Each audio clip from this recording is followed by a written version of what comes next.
Apakah boleh kita sholat duha, sholat tahajud, atau berzikir pagi petang untuk mengharap Allah mengubah kondisi kehidupan ekonomi kita?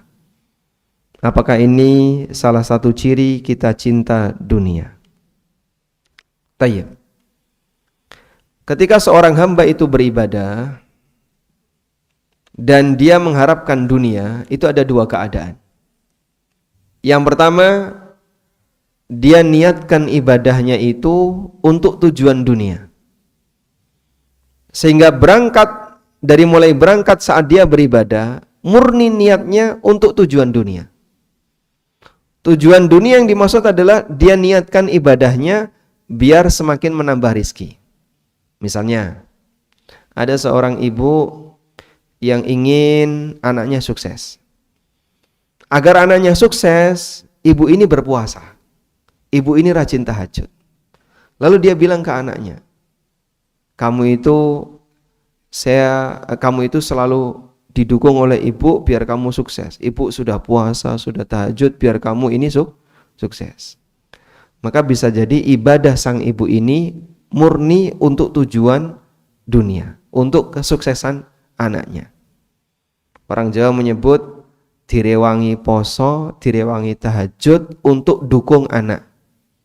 Jadi orang tua berjuang sampai harus puasa, sampai harus tahajud, biar anaknya itu sukses secara materi. Dan praktek ini berarti beribadah untuk tujuan dunia. Termasuk juga ada orang yang rajin sholat tertentu. Bapak, kenapa rajin sholat duha? Loh, katanya sholat duha itu mendatangkan rizki. Sehingga orang yang rajin sholat duha, nanti rizkinya akan banyak. Maka dia sholat tujuannya untuk mencari dunia. Tayyib. Ada juga orang yang sedekah dan tujuannya untuk nyari dunia. Sehingga saat dia sedekah berharap nanti kalau sedekah 500.000 dilipatkan 700 kali bisa dapat Avanza. Dia sedekah tujuannya untuk murni dunia. Kalau orang beramal seperti ini bagaimana Pak kondisinya? Bisa jadi dia tidak mendapatkan jatah di akhirat. Allah Subhanahu wa taala berfirman dalam Al-Qur'an, "May yuridul ajilata ajjalna lahu fiha ma nasha'u liman nurid." Barang siapa yang menghendaki untuk balasan segera, ajjalna lahu fiha ma nasha', maka kami segerakan balasan itu sesuai dengan apa yang kami kehendaki. Liman nurid, bagi siapa saja yang kami inginkan. Sehingga ada di antara mereka yang berhasil. Sedekah 500, lalu dikasih oleh Allah rizki yang semakin banyak. Ada yang rajin tahajud, kemudian rizkinya lancar. Meskipun ada juga yang gagal. Semuanya kembali kepada kehendak Allah Subhanahu wa ta'ala. Namun di akhirat dia nggak dapat jatah.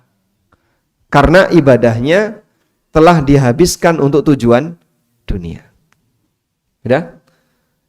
Kemudian ada yang kedua, model yang kedua. Ibadahnya ikhlas untuk Allah, dalam rangka mengharapkan pahala dari Allah dan kedekatan dari Allah. Hanya saja harapan dunia itu dituangkan dalam doanya. Dituangkan dalam doanya. Sehingga tujuan dia ibadah itu agar semakin dekat dengan Allah. Dan ketika dia merasa dekat dengan Allah, dia banyak berdoa kepada Allah. Kalau yang jenis yang kedua ini, insya Allah lebih selamat daripada yang pertama. Sehingga misalnya ada orang yang rajin tahajud. Kenapa kok kamu rajin tahajud? Biar saya semakin dekat dengan Allah. Karena saya ingin banyak berdoa kepada Allah. Saya ingin curhat dengan masalah saya kepada Allah. Insya Allah yang seperti ini tidak masalah. Karena ketika orang punya masalah, kemudian dia curhat kepada Rabbnya, mukaddimahnya apa? Ibadah. Kamu beribadah dulu kepada Allah agar kamu dekat dengan Allah. Setelah itu silahkan kamu curhat kepada Allah. Dengan semakin dekat kepada Allah, peluang doa kamu akan semakin mustajab. Nah, yang kita sarankan model yang kedua, bukan model yang pertama. Tuangkan harapan duniawi itu dalam doa dan bukan untuk harapan ibadah. Paham insya Allah Pak bedanya? Kalau yang pertama, ibadahnya itu dijadikan sarana nyari dunia. Kalau yang kedua, ibadahnya dijadikan sarana untuk dekat dengan Allah. Lalu dia berdoa kepada Allah.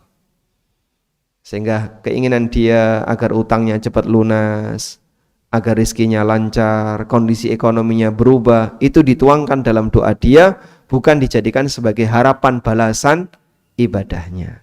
Bisa dibedakan insyaallah? Walhamdulillah.